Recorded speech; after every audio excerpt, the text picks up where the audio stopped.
नमस्ते। आज यहाँ मध्य प्रदेश की विख्यात महिला कहानीकार लता अग्रवाल जी हमारे सामने बैठे हैं। साथ ही साथ मेरे अधीन में शोध कार्य करने वाली लावण्या बालकृष्णन भी यहाँ बैठी है।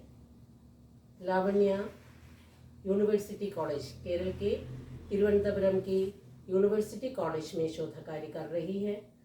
लावण्य का विषय लता अग्रवाल जी की कहानियों पर आधारित है। लावण्य के मन में बहुत सारी शंकाएं हैं। उनकी रचनाएं पढ़ने के बाद उन्हीं शंकाओं का निवारण अब लावण्य करने जा रही है। उन दोनों को मैं मेरे मन के तहे दिल से आभार प्रकट कर रही हूँ। आज केरल का जन्म दिवस है। इसी शुभ अवसर पर ही लता जी की उपस्थिति हमारे केरल भूमि पर हुई है। इसीलिए केरल की ओर से लता जी मैं आपका हार्दिक स्वागत करती हूँ। लावण्य, आपको जो कुछ पूछना है मैडम से पूछिए।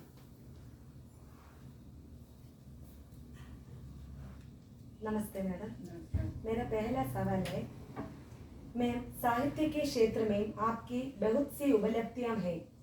हम जानना चाहेंगे साहित्य के प्रति आपका रुझान कब और कैसे हुआ। साहित्य के प्रति अगर रुझान की बात करें तो मैं ये कहूँगी सबसे पहले कि हर व्यक्ति के अंदर एक साहित्यकार होता है। ये अलग बात है कि किसका साहित्य के रूप में जिसकी अभिव्यक्ति कागजों पर उतरती है कलम के माध्यम से, और कई लोग अपने अंदर ही अंदर अपने विचारों का आदान प्रदान करते रहते हैं। इसी परिप्रेक्ष्य में अपने लिए अगर मैं कहना चाहूँगी कि बचपन से अंतर्मुखी थी, अपनी अभिव्यक्ति कम कर पाती थी और परिस्थितियाँ कुछ ऐसी रही कि कम उम्र में पिता का साथ छूट गया, परिस्थितियाँ प्रतिकूल हो गईं। अपनी वेदना किसी और को कहने के लिए अगर मैं प्रयास भी करती तो मुझे सामने वो पंक्ति सुनाई आती कि अगर आप अपना दुख किसी को कहेंगे तो लोग हथेली पर नमक लेकर घूम रहे हैं, उन्हें आपके दर्द से कोई लेना देना नहीं है। तो लगा कि क्यों मैं अपनी वेदना किसी और को बताऊं। तो चूंकि वो अंदर भी नहीं रख सकती थी, इसलिए वो सारी बातें जो मुझे ऐसा लगता था कि मुझे किसी से कहना है ताकि मैं अपना मन हल्का कर पाऊँ, वो मैंने कागजों के कलम के माध्यम से कागजों पर उतार दी और धीरे धीरे वो सब चीज़ें साहित्य के रूप में सामने आई। उसे मेरे पाठकों ने बहुत मन से स्वीकारा, तो इसके लिए मैं पाठकों का भी आभार व्यक्त करती हूँ और यहीं से मेरे साहित्य की यात्रा शुरू हुई। बहुत बहुत शुक्रिया जी, आपने अच्छी तरह से जवाब दिया है। अगला सवाल, आपने कहानी विधा में परिचित हो, किंतु इसके अतिरिक्त किन किन विधाओं में आपका लेखन है, जानना चाहूंगी। लेखन विधाओं को देखकर मैं कभी लिखती नहीं हूँ। कोशिश करी जो भाव मुझे मन में आते हैं उन्हें बस लेखन के रूप में ढालती हूँ। ये अलग बात है कि वो लिखने के बाद किस विधा का रूप ले लेते हैं। इसलिए ये कहूँगी कि मैंने कभी विधा को लक्ष्य बनाकर लेखन की कोशिश नहीं की है। बस लिखती हूँ, विचारों को अभिव्यक्ति देती हूँ। लिखने के बाद लगता है, उसे जब पढ़ती हूँ तो लगता है कि ये विषय मेरा आत्मकथा के रूप में सांचे में ढला है, ये मेरा कहानी के, ये उपन्यास, ये कविता, इसके माध्यम से मेरा लेखन शुरू हुआ है। और कहानियों के अलावा और भी कई विधाओं में मैंने लेखन किया है। मैं कविता लिखती हूँ, मेरे कई कविता संग्रह आ गए हैं। बाल साहित्य पर मेरा काफ़ी लेखन है। प्रयास कर रही हूँ कि बच्चों के लिए अधिक से अधिक विधाओं में लेखन कर सकूँ। उपन्यास विधा में मैंने लेखन किया है। इसके अलावा नाटक, एकांकी, इस तरह की और भी कई सारी विधाएं हैं जिसमें लेखन का मैं प्रयास कर रही हूँ। आपने गंभीर से उत्तर दिया गया है, शुक्रिया। अगला सवाल, आपकी अधिकांश कहानियां स्त्री विमर्श पर आधारित है, ऐसा क्यों। इसके लिए कहूँगी कि बाहर की दुनिया मैंने बहुत कम देखी और बहुत बाद में देखी। ऐसा कुछ अवसर रहा कि मेरी जो परिधि थी वो बहुत सीमित थी। घर के आसपास, परिवार के आसपास, अपने आसपास की महिलाओं को देखती तो जो मेरी दृष्टि में जो आता था वो सिर्फ मेरे आसपास का, और विशेषकर महिलाओं को जब मैं देखती थी और ऐसा लगता था कि ये अपनी अभिव्यक्ति नहीं दे पा रहे, कहीं ना कहीं ये कुछ भीतर से उनसे जुड़ाव होने पर महसूस होता था। इसके अंदर कुछ उसके चेहरे को देखकर महसूस होता था कि कुछ वेदना है जो वो व्यक्त नहीं कर पा रही है, वो कुछ कहना चाहती है लेकिन उसके मुखर नहीं हो पा रही है। तो इन सब चीज़ों को जब मैं मेरा नज़रिया कुछ ऐसा हो गया था कि ऊपरी तरफ से देखने की बजाय मैं कुछ मेरी दृष्टि अंदर देखती थी महिलाओं को। और फिर कभी कुछ सच भी होता था, कभी कुछ काल्पनिक भी होता था। तो इस तरह कुछ चेहरे के भाव पढ़कर कुछ कल्पना उभर आती थी। कभी किसी से बात करने पर कुछ यथार्थ जीवन की घटनाएं मुझे सामने आती थी। तो मुझे अपने आप में, अगर मैं कहूँ, मैं कंफर्ट स्त्री विमर्श को लिखने में शुरुआत जो हुई है मेरी, अब मेरे विषय भी बदल गए हैं, तो मैं अपने आप को बहुत सुविधा युक्त मानती थी उस विषय पर लेखन में।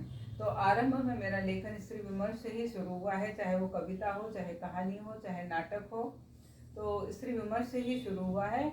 लेकिन अब धीरे धीरे जैसे जैसे मेरा अध्ययन का फलक बढ़ता जा रहा है, वैसे वैसे मेरे लेखन का कैनवास भी बढ़ता जा रहा है। तो स्त्री विमर्श से ऊपर भी मेरा कई लेखन हुआ है।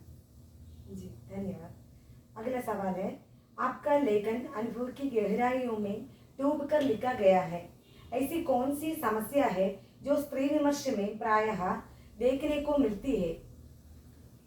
चूँकि स्त्री हूँ इसलिए स्त्री को बहुत करीब से महसूस करती हूँ। ऐसा लगता है कि वो कहते हैं ना, स्त्री के मन की बात स्त्री ही समझ पाती है।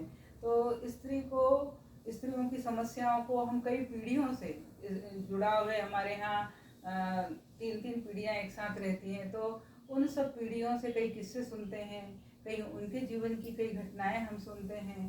तो वो सब चीज़ें ऐसा लगता है कि जब मैं लिखने के लिए बैठती हूँ तो उन घटनाओं को अपने आँखों के सामने रखती हूँ और कल्पना करती हूँ कि मैं ही वो पात्र हूँ जो मेरे साथ ये घटनाएं घटी हैं। तो तब मुझे लगता है कि अगर ये घटना मेरे साथ घटती तो मेरा क्या अनुभव होता, मेरा क्या रिएक्शन होता। तो इस तरह जब मैं सोचती हूँ और उसी के अनुसार लिखती हूँ, और ये मेरा सौभाग्य है कि मेरे पाठक कहते हैं कि वो कहानियाँ, वो कविताएं सीधे दिल को छूती हैं। तो मैं सिर्फ इतना मानती हूँ कि मैं उस पात्र की जगह अपने आप को रखकर उसकी पीड़ा को अनुभव करती हूँ, और तब मुझे लगता है कि ये घटना मेरे साथ हुई है, तो अगर होती तो मेरा शायद ये रिएक्शन होता। और कहीं ना कहीं स्त्री होने के नाते वो रिएक्शन हम दोनों का मेल खाता है। तो इसीलिए वो लोगों को लगता है कि गहरे अनुभव से लिखी गई है।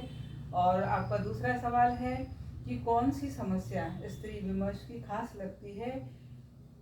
समय बदला है लेकिन इतना भी नहीं बदला। यहाँ जब मैं आई हूँ केरल में तो मेरे काफ़ी अच्छे अनुभव हुए हैं। कई टीचर से जब मेरी भेंट हुई है, हमारी सखियाँ यहाँ पर हैं, सुमा जी हैं, शीला जी हैं, शर्लिन जी हैं, जब इनसे इनके पारिवारिक जीवन से मैं परिचित हुई हूँ तो यहाँ मुझे ये देखने में आया है कि इन्हें परिवार का पूरा सपोर्ट है और आज ये सफल व्यक्तित्व हैं। तो कहीं ना कहीं इसके पीछे परिवार का हाथ है। लेकिन आज भी हमारे देश में अधिकांश महिलाएं ऐसी हैं कि जिनमें अथाह योग्यता है, लेकिन उनकी योग्यता किसी कारण से बाहर नहीं आ पाई है। उसके पीछे कारण मुझे जो मुख्य लगता है वो ये है कि उन्हें परिवार का सपोर्ट नहीं मिला। अगर परिवार का सपोर्ट महिलाओं को मिले तो हमारे देश की जो आधी आबादी है वो काफ़ी कुछ, जिस तरह हमने देखा मंगलयान पे पहुंच गई, तो हमारे यहाँ महिलाओं में क्षमता की कोई कमी नहीं, बल्कि दोहरे दायित्व को निभाकर वो महिलाएं घर की जिम्मेदारियां भी निभाती हैं। और आपकी जो निदेशक हैं, आपकी गाइड जो हैं पीएचडी की, उन्हें देखिए कि वो घर की जिम्मेदारियां भी निभाती हैं और कॉलेज में प्रिंसिपल भी हैं और प्रिंसिपल हैं। मैंने वहाँ भी उनका देखा है मार्गदर्शन, किस तरह लोगों को मार्गदर्शन करती हैं। वही सहज भाव से जिस तरह वो घर में रहती हैं उसी तरह वो कॉलेज में रहती हैं, उसी तरह अपने मित्रों से मिलती हैं। तो कहीं ना कहीं मेरा ये मानना है कि ईश्वर ने स्त्री को स्पेशल शक्ति दी है कि वो काफ़ी सारे काम, इसीलिए वो छवि दिखाई जाती है दुर्गा की कि कई हाथ दिखाए जाते हैं, कई हाथ दिखाए जाते हैं, मतलब उनमें इतनी शक्तियाँ हैं, वो एक साथ इतने काम कर सकती हैं। लेकिन इन शक्तियों को कहीं दबाया जाता है, कहीं इनके साथ अन्याय किया जाता है, कहीं इनकी प्रतिभाओं को मसला जाता है, कुचला जाता है। कहीं पुरुष प्रधान समाज जो है वो नहीं चाहता है कि हमारे घर की जो स्त्रियां हैं वो आगे बढ़े और समाज में उनका नाम हो, क्योंकि इससे उनके पुरुषत्व को के अहंकार को ठेस पहुंचती है। तो ये समस्या समय बदला है, लेकिन आज भी ये समस्या बनी हुई है कि अधिकांश महिलाओं को परिवार का सपोर्ट नहीं मिल पाता है। तो ये मेरी कहानियों में भी तुम्हें अक्सर देखने को मिलेगा कि किस तरह परिवार से प्रताड़ित होती हैं वो। और मुझे ऐसा लगता है कि शारीरिक प्रताड़ना से बढ़ के ये मानसिक प्रताड़ना है। शरीर के घाव कुछ दिनों में ठीक हो जाते हैं, लेकिन मन पे जो घाव लगते हैं, जब उनकी योग्यताओं को आगे नहीं बढ़ने दिया जाता है, जब उनके साथ अभद्र व्यवहार किया जाता है, जब उन्हें उपेक्षित, चार जनों के सामने उपेक्षित किया जाता है, कमतर आंका जाता है, तो वो जो दर्द उनके अंदर है वो दर्द ज़्यादा तकलीफदेह है और वो कहीं ना कहीं उन्हें मानसिक रूप से बीमार करता है। तो ये स्थितियाँ जो हैं वो मेरे आसपास से गुजरती रहती हैं, तो इसीलिए वो मेरे लेखन में आ जाती हैं। बिल्कुल आपने सही बात कहा है, धन्यवाद जी।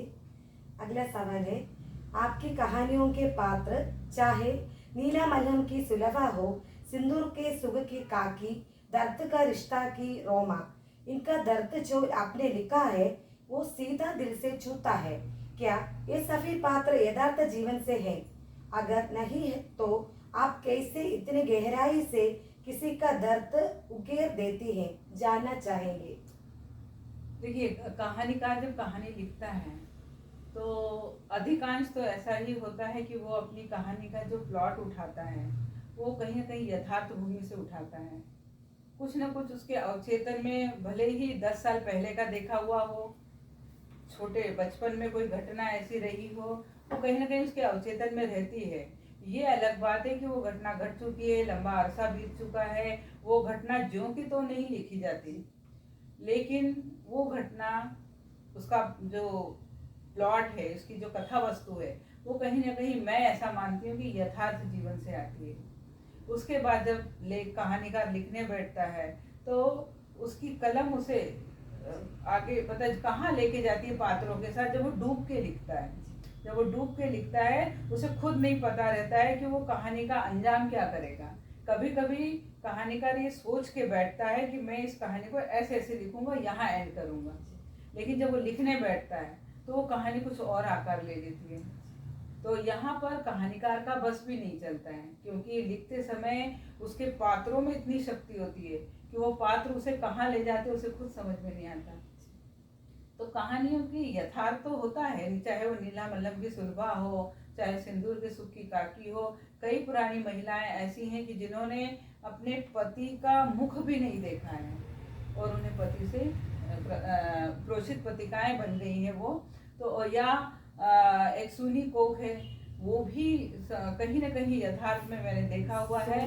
कोक में भारतीय नारी और एक फांस निभाती है, बिल्कुल, और उसके बाद भी उसको नौकरी पेशा होकर भी चुपी रहता है, चुपी रहती है। तो ये सब, और काकी हुई, चाहे वो रोमा तो लंदन में रह के आई है और इसीलिए वो उतनी संघर्षों का सामना करना पड़ता है, सशक्त है, संघर्षों का सामना करती है, लेकिन आखिर में वो अपना फैसला भी देती है और ईश्वर उसका साथ देता है। ये अलग बात है कि परिस्थितियां प्रतिकूल होकर भी कभी कभी हमारी नारी पात्र स्थितियों से हार जाती है। उसके मन में है विद्रोह कि मेरे साथ जो हो रहा है, या मेरी बच्ची के साथ जो हो रहा है, या मेरे घर की औरतों के साथ जो हो रहा है, उसका मैं विरोध करूं, लेकिन परिस्थितियां नहीं होती और कई बार परिस्थितियां उसके अनुकूल होती है तो वो फिर बहुत कुछ कर जाती है। जैसे हम प्राचीन समय में देखेंगे कि गांधारी बहुत विदुषी महिला थी, लेकिन अपने बेटे को रोक नहीं पाई द्रौपदी चीरहरण से, क्योंकि वहां पर उसकी शक्ति काम नहीं करी। तो परिस्थितियां, कई महिलाएं हैं जिनके अंदर रोष है, वो विद्रोह करना चाहती हैं लेकिन नहीं कर पाती हैं क्योंकि कुछ परिस्थितियां उनका साथ नहीं देती। तो कहानियों में, कोई भी कहानी हो, यथार्थ और कल्पना दोनों के साथ चलती है और मेरा ये कहना है कि कल्पना और यथार्थ दोनों का संतुलन कहानीकार को बनाना चाहिए, क्योंकि यदि वो केवल यथार्थ, वो वही स्थिति हो जाएगी जैसे प्रेमचंद को यथार्थवादी कहानीकार मानते थे, तो हम केवल, क्योंकि आज की परिस्थितियां अलग हैं, अगर हम केवल आदर्श की बात करेंगे तो कहीं ना कहीं हमसे जीवन पीछे छूट जाएगा। तो हमें यथार्थ और कल्पना में सामंजस्य बना के चलना है, ताकि वो कथा, ताकि वो कहानी, ताकि उसकी कथा वस्तु, उसके पात्र पाठकों को काल्पनिक न लगे, कोरे हवा में उड़ने वाले न लगे। और जब वो दोनों में सामंजस्य अच्छा बैठता है तब जाके वो कथा दिल को छूती है। तो इस तरह दोनों का तालमेल होना चाहिए। अच्छा जी, शुक्रिया। मेरा अगला सवाल है, क्या किसी कहानी में 100 अभिव्यक्ति भी है? 100 अभिव्यक्ति होती है। कभी भी कोई लेखक, कोई कवि इनकार नहीं कर सकता कि कहीं ना कहीं लेखक, चाहे वो लघु कथा हो, चाहे वो कहानी हो, चाहे कविता हो, कहीं ना कहीं लेखक आ ही जाता है बीच में, क्योंकि वो भी समाज का हिस्सा है। और वेदना तो वहीं से शुरू होती है। जैसे निराला जी को आप देखेंगे कि निराला जी अपनी पीड़ा लिखते थे, अपनी पीड़ा लिखते थे, और उनकी रचनाएं जब वो देने जाते थे प्रकाशन के लिए कि ताकि रचनाएं प्रकाशित हो जाए और उन्हें कुछ मुआवजा मिल जाए ताकि उनका रोजी रोटी चले, लेकिन उनकी रचनाएं लौटा दी जाती थी। तब उन्होंने महादेवी वर्मा से कहा कि सबकी रचनाएं छप जाती, मेरी क्यों नहीं छपती है? तो उन्होंने कहा कि तुम अपना दुख करके लिखते हो। पब्लिक ऐसी है, पाठकगण ऐसा है कि उसे किसी के दुख से लेना देना नहीं है, किसी के व्यक्तिगत दुख से लेना देना नहीं है। तुम अपने दुख को जग का दुख, जग के दुख को अपना दुख बना लो। तब उन्होंने लिखा, जैसे वो लिखा है, ये उनका खुद का रोष था। सुन बे गुलाब पाई जो तूने खुशबू रंगे आप, चूसा खून तूने गरीबों का, डाल पर इतरा रहा कैपिटलिस्ट। तो ये जो उनका अंदर का खुद का रोष है, लेकिन उन्होंने वो समाज की अभिव्यक्ति को सौंप दिया। तो वो पंक्तियां कितनी फेमस होगी। उन्होंने पूरे समाज का दर्द, की समाज का वो वर्ग जो धनवानों से, जो पूंजीपतियों से शोषित है, उनके लिए, मतलब ऐसा हो गया कि वो वर्ग के लिए लिखा, जबकि उसमें उनकी अपनी खुद की अभिव्यक्ति थी। तो लेखक हो या कवि हो, कहीं न कहीं अपने लेखन में छिपा रहता है। वो भले ही खुल के सामने न आए, छिपा। आजकल आत्मकथाएं लिखी जा रही हैं, लेकिन फिर भी बहुत कम मात्रा में लिखी जा रही है, क्योंकि और बल्कि मैंने यहाँ तक देखा है कि अगर जैसे नीला मलहम मैंने लिखा, मुझे कई लोगों ने कहा, लता जी आपकी कहानी तो नहीं। वो कहानी पढ़ते वक्त ऐसा लगता है कि वो सिर्फ कहानी ही नहीं रह जाती। जी, ऐसा लगता है कि वो कहीं हो चुका है, ऐसा लगता है। हो चुका नहीं, हो चुका है, अच्छी बात है। लेकिन जब कोई लेखक इस तरह की कविता या कहानी लिखता है, तो अधिकतर पाठक समाज में यही बात होती है कि शायद ये इनके साथ होता होगा, इसलिए ऐसा लिखा है। तो ये धारणा भी पूरी तरह से नहीं है। बहुत जिज्ञासा हो रही थी, अंत में क्या होगा, क्या कहना चाहती थी, इस तरह से विभिन्न प्रकार की चिंता हो रही थी। तो ये धारणा पूरी तरह से सही नहीं है, लेकिन ये सच है कि रचनाओं में कहीं न कहीं लेखक छिपा होता है। जी बिल्कुल, धन्यवाद जी। अगला सवाल है, आज स्त्री घर और बाहर दोनों जगह सक्रिय है। इस दृष्टि से आपके संघर्ष को आप कैसे देखती है?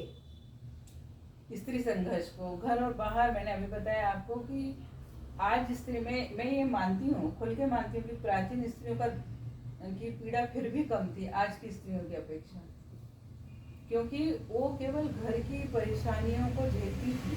उन्हें बस इतना था, खाना पीना बनाना है, बच्चों की देखभाल करना है, और हालांकि बड़ा परिवार हुआ करता था और इतनी सुविधाएं नहीं होती थी, चूल्हे पे खाना बनाना होता था, और अगर घर में किसी ने कुछ कह दिया, लेकिन वहाँ तो सीमित रहती थी, वो थोड़ा सा मन में दुखता था, वो मन में तकलीफ रहती थी। लेकिन वो अपनी कई पीढ़ियों को ये सब देखते आई थी, तो उनके मन में कहीं ना कहीं संतोष था कि हाँ, ये तो होता रहता है, ये तो सभी के साथ हुआ, इसलिए हमारे साथ भी हो रहा है।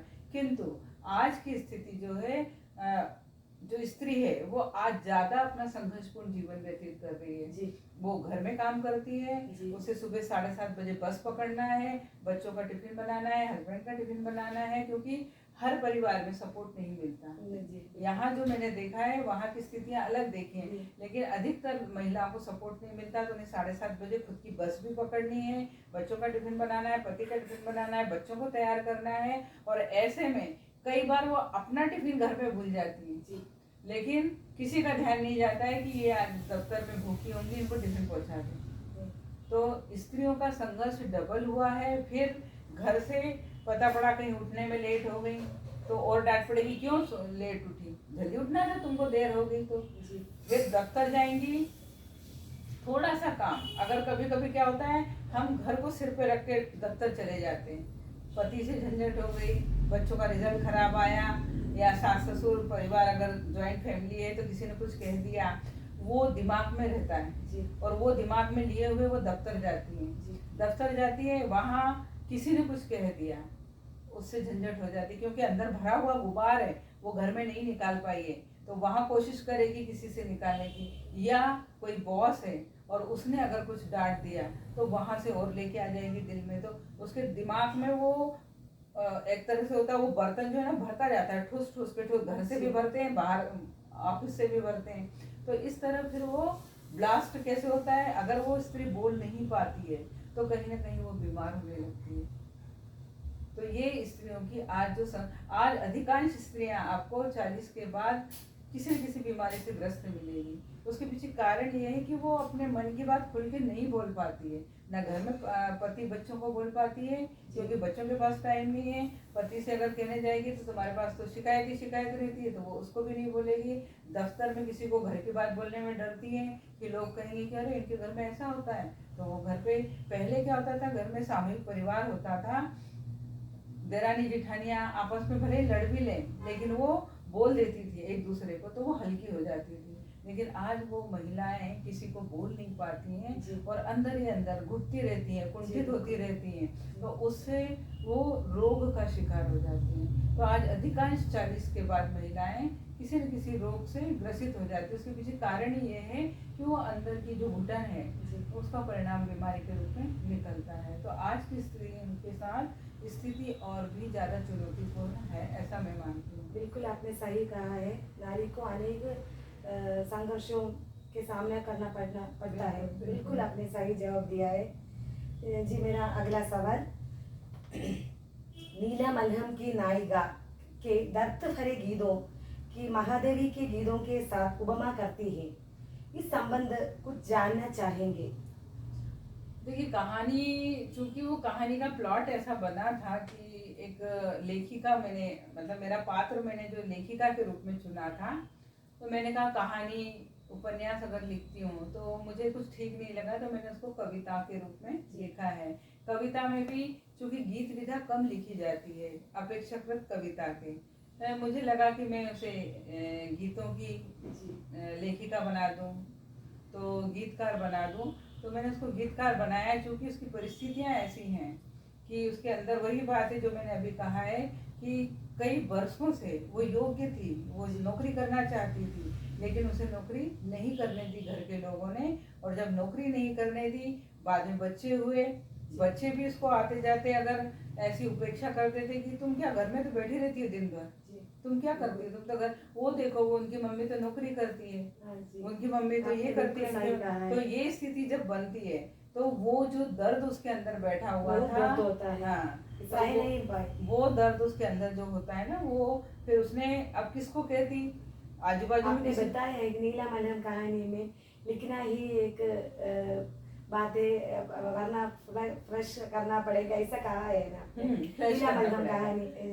मन का फार ऐसा उधर ना होगा, ऐसा कहा था। ये स्थितियाँ हैं आज भी महिलाओं के साथ कि वो किसी को कहने के लिए कोई नहीं है, दुख तो क्या करेंगे, दिल में पढ़कर बहुत कहीं नहीं कह पाती, तो जाके वॉशरूम में जाके रो देती हैं। बिल्कुल। तो इसीलिए मैंने लिखा है, उसको फ्लैश कर देती है अपने जो भी उसके मन के भाव हैं। तो ये जो स्थितियाँ उसके साथ बनी हैं जी, कि इतने बरस उसमें योग्यता होते हुए उसकी योग्यता को आगे नहीं आने दिया, और अब ये कहा जाता है कि तुमने क्या किया, तुम्हें क्या आता है जी। वो दूसरी औरतें देखो कितना करती हैं, मतलब वो हो गया कि आप तो केवल हाउस वाइफ हो, हाउस वाइफ कुछ नहीं होती है। तो ये चीज है उसे, जबकि वो सबका ध्यान रखती है। उसमें मैंने ये बताया कि हस्बैंड ऊपर पेपर पढ़ रहे हैं, वहां से उसको चाय के लिए आवाज देंगे, तो अब वो दौड़ के जाना एक उम्र दराज महिला के साथ तो दिक्कत वाली स्थिति है।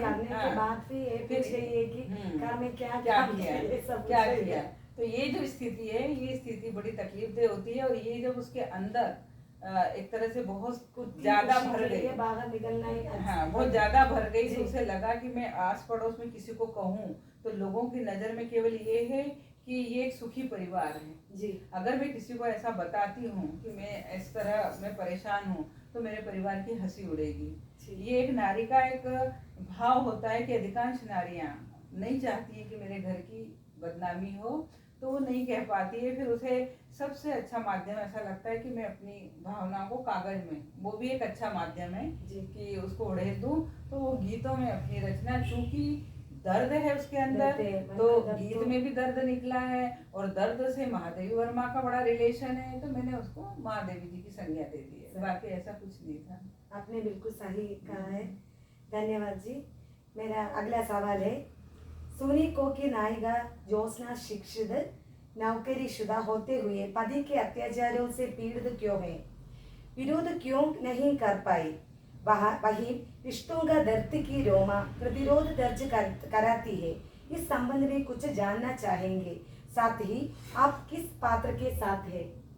ये देखिए, समाज के एक लेखक का दायित्व होता है कि वो समाज का आईना, समाज के सामने एक आईना प्रस्तुत करे कि क्या चल रहा है समाज में, तो क्या स्थिति है। हम ये भी नहीं कह सकते कि हर स्त्री अपने खिलाफ आवाज उठाती है, हम ये भी नहीं कह सकते कि हर स्त्री खामोश रहती है, क्योंकि दोनों चीजें हमें समाज में देखने में मिलती है। तो इसीलिए एक लेखक जब लिखता है कविताएं, तो वो दोनों, वो सब बातें ध्यान रखता है। कहीं किसी कहानी को किस ओर मोड़ दिया, किसी कहानी को किस ओर मोड़ दिया।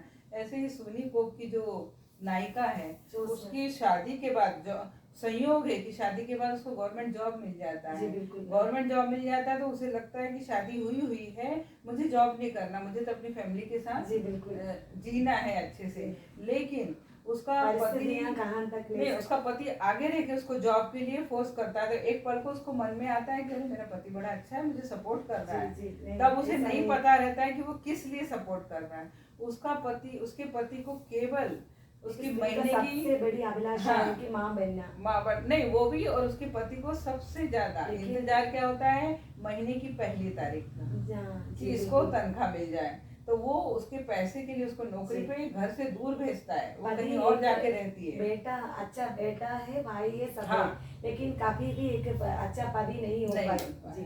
तो इसीलिए एक पुरुष को, जैसे महिलाएं सामंजस्य बिठाती हुई अच्छी बहू भी बन जाती हैं, अच्छी माँ भी, अच्छी पत्नी भी, लेकिन पति ये सब नहीं कर पाता है। वो अच्छा बेटा बनने के चक्कर में, अच्छा पिता बनने के चक्कर में अच्छी पत्नी की उपेक्षा कर देता है।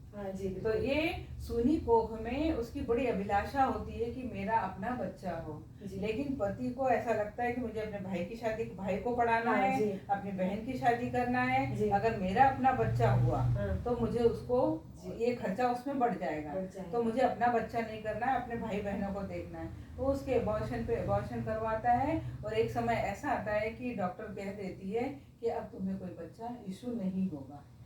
तो ये अंत में फिर कोई भाव नहीं आता है, भाव नहीं, चेहरे पे नहीं, कोई और भाव नहीं आता ये है। सारी स्थिति होने के बाद बावजूद भी इनके वजह से ऐसा हो रहा है, लेकिन इसके बावजूद भी इनके चेहरे में कोई, उनके चेहरे पे नहीं आया, लेकिन वही सास की सहेलियां उसको बोलती है, ये तो इसकी तो कोख ही सुनी है, और उनको कारण नहीं मालूम कि हमारे कारण है ना? बेटा है इन सब की वजह, लेकिन फिर भी उसे कहता है बहू को। ये भी समाज का एक पक्ष है कि आदमियों को ऐसा भी चल रहा है मैडम, आज इतनी होकर फिर दुनिया में ऐसा परिस्थितियां है, आदमी को दोष नहीं दिया जाता है। अगर बच्चा नहीं होता है तब भी स्त्री को ही दोष दिया जाता है। तो ये तो सोनी कोख हो गई। ऐसी ये जो ज्योत्सना है वो एक प्रतिनिधि पात्र है, ऐसी कई महिलाएं समाज में हैं। तो एक तरफ हमने सोनी कोख को लिया, आदर्श भारतीय नारी का फर्ज निभाने में वो अपने जीवन से कोई शब्द नहीं, सभी तरीके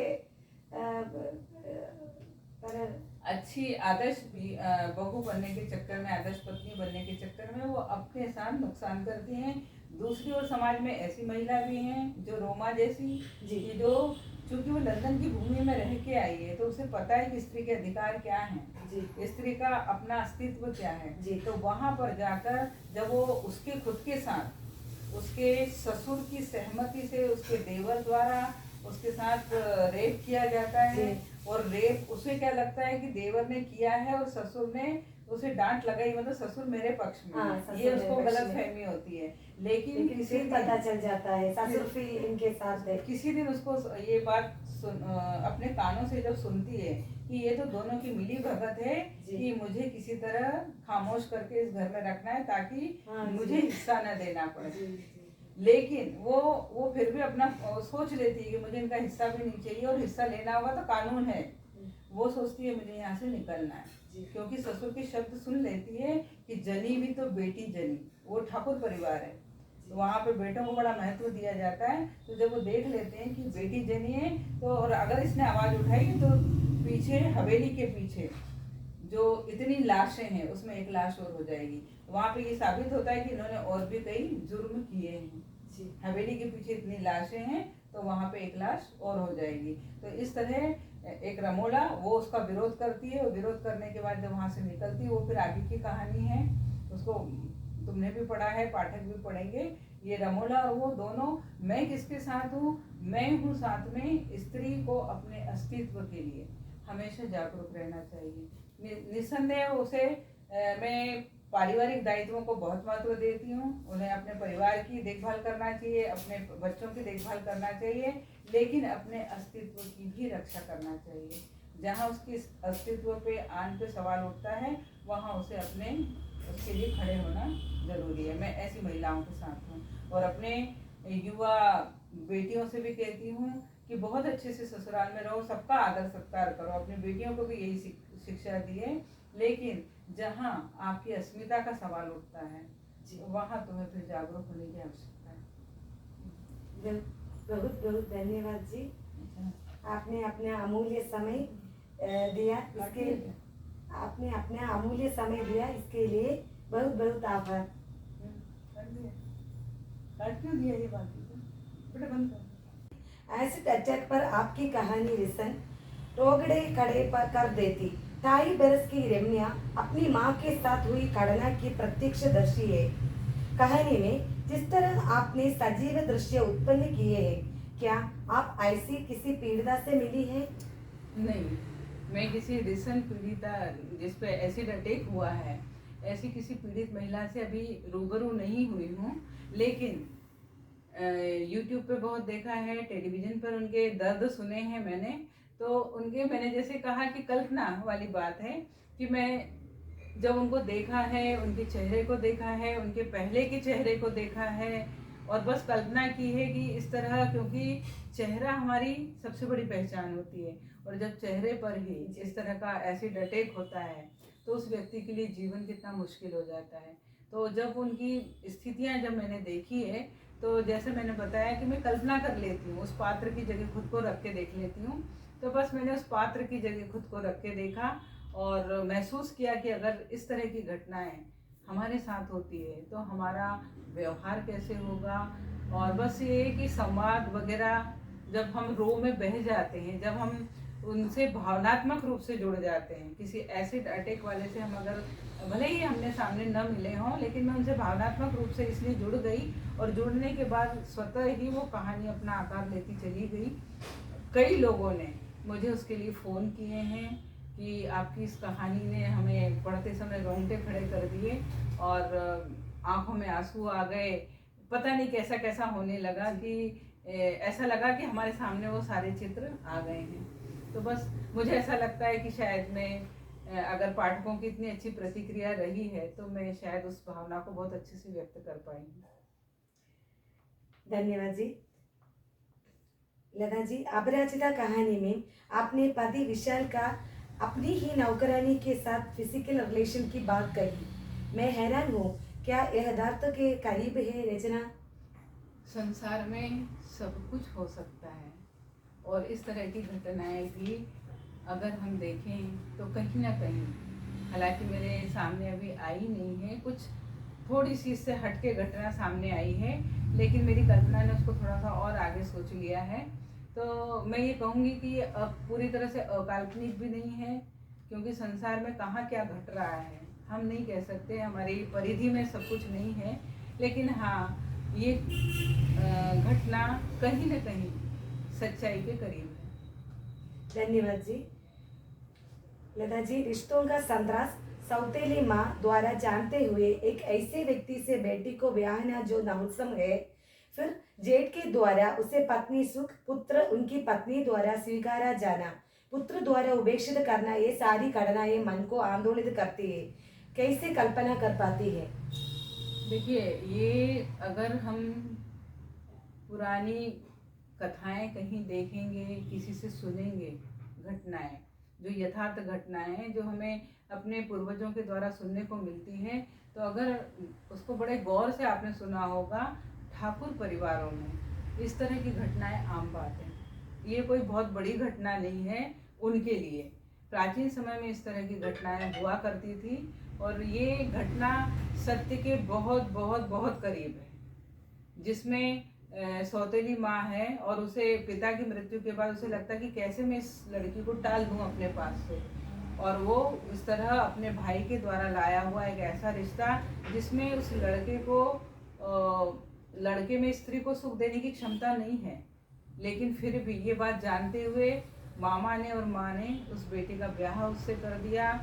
शादी के 14-15 दिनों तक उसे पति का मुंह भी देखने को नहीं मिला, तो उसे बड़ी हैरानी होती थी और कई शंकाओं में वो डूबी रहती थी। क्या मेरे पति की शादी मर्जी से नहीं हुई है, क्या वो किसी और के साथ रिलेशन में है। बहुत कुछ सोचने के बाद, चूँकि वो भी ज़्यादा पढ़ी लिखी नहीं थी और बचपन से माँ के जाने के बाद वो थोड़ी सी दबी हुई रह गई थी सौतेली माँ के दबाव से। तो इस तरह होने के बाद जब उसका विवाह हो जाता, फिर एक दिन जब जेठ ही उसके कमरे में आके और ये सारी स्थितियाँ बयान करते हैं, तो वो स्थितियाँ कुछ ऐसी ढलती चली जाती है। उसके शरीर की मांग भी होती, शुरू में वो विरोध भी करती है, लेकिन एक समय के बाद वो जब वो कोशिश भी करती है कि मैं वापस मायके चली जाऊं, लेकिन वो जब एक बार जाती है तो वो देखती है कि पिता के जाने के बाद उसकी दादी को भी घर से बाहर निकाल दिया गया है। तो वो सोचती है कि जब दादी की ही कोई कीमत नहीं है तो फिर मेरी क्या होगी।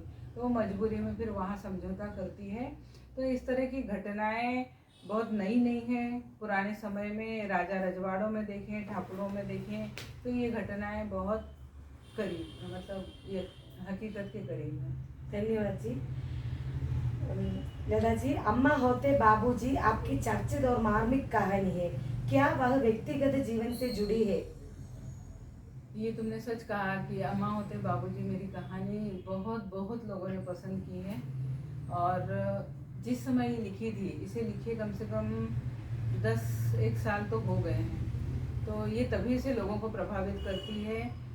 कैंसर के ऊपर लिखी गई है ये कहानी, और किस तरह परिवार के एक सदस्य को या एक स्त्री सदस्य को कैंसर होने पर, स्त्री हो या पुरुष हो, मैं तो ये कहूँगी परिवार के किसी भी सदस्य को कैंसर होने पर कैसे परिवार बिखर जाता है और कितनी तकलीफ़ों से गुजरता है। जिस समय लिखी थी उस समय ये कहानी मेरे जीवन से कहीं दूर तक इसका वास्ता नहीं था, लेकिन दुर्भाग्य की स्थिति है कि पिछले 6 महीनों से ये मेरे जीवन का हिस्सा बन गई है। तो मैंने पिछले दिनों अपने बहुत प्रिय दामाद बेटे को खोया है कैंसर से, तो मैं ये कहूँगी कि अब ये मेरे जीवन का हिस्सा हो गई है।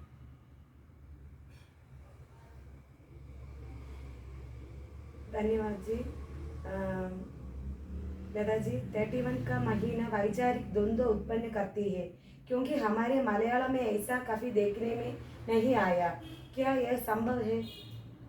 आपके यहाँ पुरुष प्रधान समाज उतना नहीं है, और स्थितियाँ मैं देख रही हूँ यहाँ पर माएँ बेटियों के पास रह रही हैं, और हमारे यहाँ एक तो ये परंपरा बना दी गई है कि माता पिता को बेटियों के पास नहीं रहना चाहिए और पुत्र को मोक्ष का अधिकारी बता दिया गया है, जबकि ऐसा कुछ है नहीं।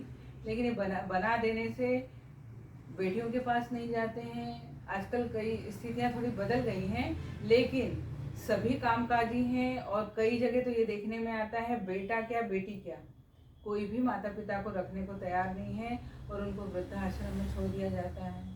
जिन घरों में ये रियल घटना है, जो 31 का महीना है, ये रियल घटना है। ऑफिस में बैठी थी, ऑफिस की जो प्यून थी रिटायर्ड, उस प्यून ने आकर बताया, उससे सबने कहा कि अरे तुम्हारे तो बड़े मजे हैं, रिटायर हो गई हो तो तब उसने कहा कि काय के मजे, मेरे 2, बोले आपके 2 बेटे हैं, बोले 2 बेटे हैं, दोनों ने 15-15 दिन मुझे बांट लिया है। उसने सिर्फ इतना कहा, पर मैं बैठी वहाँ काम कर रही थी, मुझे एकदम से वो तो चली गई, एकदम से मेरे दिमाग में आया कि इसने कहा 15-15 दिन बांट दिया, तो कभी कभी तो 31 का महीना भी होता है। तो बस उसी दिन ये कहानी एक ही दिन में लिखी गई है, उसी दिन ये कहानी लिखी, और ये कहानी कमलेश्वर पुरस्कार से पुरस्कृत भी है। तो इस तरह ये कहानी पूरी समझ लो यथार्थ से, मैंने कहा ना प्लॉट लेखक यथार्थ से ही उठाता है। फिर वो जैसे उन्होंने कहा 15-15 दिन बांट लिए, मेरी कल्पना में आया कि एक महीना तो 31 का भी होता है, बस वो मेरी कहानी का हिस्सा बन गया। शुक्रिया जी। लता जी, सांची छत वृत्त जीवन पर आधारित कथा है, आप इसे किस रूप में देखती है? सांझी छत एक प्रौढ़ जीवन की कथा है, और इसको मैंने इसीलिए लिखा है कि मैं ये चाहती हूँ कि इस कहानी के माध्यम से मैं उस समस्या का समाधान बताऊँ कि आज बच्चे बाहर हैं, माता पिता अकेले रह गए हैं, और वो अकेलापन उनके बीमारी का कारण बन रहा है, वो अंदर ही अंदर घुटते रहते हैं। तो ऐसी स्थिति में मैंने जो दृश्य प्रस्तुत किया है चौल का दृश्य ऐसा है कि वहाँ पर सब लोग बहुत करीब करीब मकान रहते हैं, और सब लोग ऐसा है कि किसी के घर सब्जियों में छोंका भी दिया है तो उसके घर उसकी महक चली जाती है। तो हमें जो बड़े बड़े बंगले मैंने देखे हैं, बड़े बड़े बंगले सूने पड़े हैं, माता पिता दोनों रहते हैं, 2 व्यक्ति हैं और 4 नौकर हैं। तो ऐसी जगह अगर माता पिता रह रहे हैं तो, और इसका एक निदान मुझे ये भी देखने में आया कि जो बंगलों में रहने वाले माता पिता हैं वो फ्लैट में शिफ्ट हो गए हैं, क्योंकि उन्हें लगता है कि फ्लैट में हमें देखने वाला कोई होगा, वहाँ सीसी कैमरे होते हैं, वहाँ चौकीदार होता है, किसी को आवाज़ दे दो, कुछ कर दो। तो वैसे ही चौल में लोग एक दूसरे से बहुत जुड़े हुए रहते हैं। तो ये मैंने एक निदान प्रस्तुत किया है कि अगर ऐसे स्थितियाँ बनती हैं तो उसकी जो नायिका है, जो खुद अपने युवावस्था में खुद चाहती थी कि मैं अलग रहूं, चौल में नहीं रहना है, वो चौल से निकल के अपने बंगले में जाती है, लेकिन जब बच्चों के जाने के बाद वो अकेली होती है तब उसे लगता है कि अरे मैं तो चौल में, मुझे कितने लोग आगे पीछे मेरे घूमते थे। वापस वो चौल में जाती है और जो मानसिक बीमारी उसको थी वो वहाँ जाके ठीक हो जाती है। तो ये एक निदान मैंने प्रस्तुत करने की कोशिश की है। शुक्रिया जी। लता जी, थर्ड जेंडर पर आधारित आपका कहानी संग्रह है, जो संभवतः हिंदी साहित्य के अपने में पहला एकल कहानी संग्रह है। इसकी प्रेरणा कैसे मिली आपको? थर्ड जेंडर पे मेरा अन्य विधाओं पे भी बहुत सारा काम है, और जब मैं उन लोगों से प्रत्यक्ष रूप से मिली हूँ, कई जगह पर कई लोगों से मिली हूँ, और अभी भी मेरी मुलाकात होती रहती है, हर व्यक्ति के साथ, हर थर्ड जेंडर के साथ मुझे कुछ अलग समस्या देखने को मिलती है। तो अब मुझे ऐसा लगा, मैंने कुछ समस्याओं को उपन्यास में आकार दिया, कुछ समस्याओं को मैंने कविताओं में आकार दिया, कुछ समस्याओं को मैंने लेकर लघु कथाओं में आकार दिया है। तो इस तरह मैंने अलग अलग विधाओं में उनको आकार दिया, और ऐसा लगा कि उसके बाद भी बहुत कुछ कहने को रह गया, तो मैंने उसको कहानी में ढाल दिया है। तो ये 1000 दिनारा लौंडा, मुझे भी ऐसा लगता है कि अब तक के थर्ड जेंडर के इसमें एकल कहानी संग्रह शायद अभी देखने को नहीं मिला है। धन्यवाद जी। लता जी, सांची बेटियां संग्रह बेटियों पर ही केंद्रित है, इस पर लिखने की आवश्यकता क्यों महसूस हुई? मोक्ष जैसी कहानी प्रभावित करती है। देखिए, ये कहानी संग्रह मेरा 2010 में लिखा गया था। समझिए 13 साल हो गए। 13 साल पहले स्थितियाँ कुछ और थी बेटियों को लेके। आज समाज बदल गया है, लेकिन 13 साल पहले बेटियों को के प्रति लोगों का जो सोच का दायरा, जो नज़रिया था, वो थोड़ा अलग था। मोक्ष कहानी की तुमने बात की है, तो ये कहा जाता था कि जब तक बेटा ना हो आपको मोक्ष नहीं मिलेगा। जैसे बेटा मोक्ष का अधिकारी ना हुआ, ग्रीन कार्ड हो गया। तो इस तरह की जो भ्रांतियां समाज में फैली थी और लड़कियों को कमतर आंका जाता था। तो इस कहानी के माध्यम से मैंने बेटियों के अलग अलग रूप प्रस्तुत किए थे, और ये दिखाया था कि बेटियां किसी तरह बेटों से कम नहीं है, हमें दोनों को बराबर रखना है। मैं किसी को भी, दोनों में से किसी को भी ऊपर नहीं रख रही हूँ, कि मैं ये भी नहीं कहती हूँ कि बेटियां ज़्यादा अच्छी हैं या बेटे ज़्यादा अच्छे हैं। मैं ये मानती हूँ कि संतान है दोनों, और दोनों को समान रखना चाहिए। तो वो स्थितियाँ उस समय थी, समाज की मांग थी, तब मैंने ये कहानी संग्रह लिखा था। आज समाज काफ़ी कुछ बदल गया है और अच्छी बात है। और मुझे लगता है कहीं ना कहीं समाज को बदलने में साहित्य का बहुत बड़ा हाथ है। धन्यवाद जी। लता जी, आपकी काही कहानियों में लोक भाषाओं का प्रयोग है। कहानी में इसकी उपादेयता के बारे में जानना चाहेंगे। देखिए, भाषा बहुत महत्वपूर्ण होती है, चाहे कविता हो चाहे कहानी, किसी भी विधा में भाषा का महत्वपूर्ण रोल होता है। क्यों? क्योंकि लिखते समय न तो उसको लेखक या जो कहानीकार है वो कोई मुंह से नहीं बोल रहा है, जो पाठक है वो उसको लेखनी को पढ़ेगा तो वो लेखनी इतनी प्रभावित होनी चाहिए कि सामने वाले के दिल तक पहुंचे। जैसे तुमने कहा कि कहानियाँ दिल को छू जाती है, क्यों छू जाती है?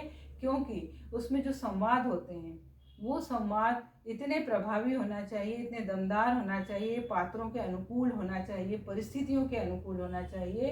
तो यहाँ पर अधिकांश कहानियों में जब मैं ग्रामीण पात्र लेती हूँ तो ग्रामीण पात्र से, अगर जैसे किन्नर की बात करूँ मैं, जैसे किन्नर विमर्श की कहानी की आपने अभी बात की है, तो मैंने बहुत सी कहानियाँ पढ़ी हैं किन्नर विमर्श पर। मैंने देखा है कि हिंदी, केवल सामान्य हिंदी भाषा में किन्नरों के द्वारा संवाद बुलाए जाते हैं, जबकि उनके बोलने का लहजा, उनके हाव भाव अपने आप में अलग होते हैं। अगर हम उन पर कहानी लिख रहे हैं तो हमें उन्हीं की भाषा का इस्तेमाल करना चाहिए। जैसे किन्नर लोग बोलते आय हाय, इस तरह का जब उनका टोन होता है तो वो टोन हमारे इसमें भी आना चाहिए, तब लगेगा कि हम ओरिजिनल लिख रहे हैं। इसी तरह जब मैं ग्रामीण पात्र लेती हूँ तो ग्रामीण पात्र तो शहर की भाषा नहीं बोलेंगे। अगर मैं उनसे शहर की भाषा बुलवाती हूँ तो फिर वो उतना मज़ा नहीं आएगा लोगों को, या फिर शहर के पात्र उनसे ग्रामीण भाषा बुलवाऊँ तो वो मज़ा नहीं आएगा। तो पात्रों के अनुकूल अगर भाषा बुलवानी है तो निश्चित रूप से जो ग्रामीण क्षेत्र के पात्र हैं मेरे, तो वो लोक भाषा का ही प्रयोग करेंगे। तो उससे उसमें सजीवता आती है, आपकी रचना में सजीवता आती है, उसमें भाव संप्रेषण में सहजता आती है कि जो भी पढ़ेगा वो भाव उसके, मतलब पढ़ते से समझ जाएगा कि ये बात किसी ग्रामीण व्यक्ति ने कही है।